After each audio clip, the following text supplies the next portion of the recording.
আপনাদের আপনাদের অনুভূতি কি বলতে পারেন? আসলে এই অবস্থায় আপনারাও আজকে রাজপথে এসেছেন এবং এই সংগ্রাম আন্দোলনে অংশ নিছেন, কিছু বলতে পারেন?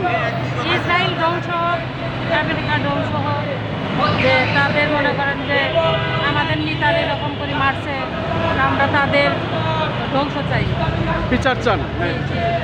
শুধু দর্শক শুনলেন, আমাদের দেশের নারীরা, বাংলাদেশের নারীরা, তারাও রাজপথে নেমেছেন, ইমাম খামেনির ছবি হাতে নিয়ে এসেছেন এবং ইরানের পতাকা নিয়ে এসেছেন। তারা এইভাবে প্রতিবাদ জানাচ্ছেন, জাতিসংঘের কাছে ন্যায় বিচারের প্রত্যাশায় তারা আজকে বাংলাদেশের রাজধানী ঢাকায় রাজপথে নেমেছেন। আমরা সেটাই দেখতে পাচ্ছি। আসলে এটা আমাদের দেশের একটি প্রতিবাদ, ন্যায় বিচারের প্রত্যাশায় জাতিসংঘের প্রতি তারা আজকের এই আহ্বান জানিয়ে যাচ্ছেন।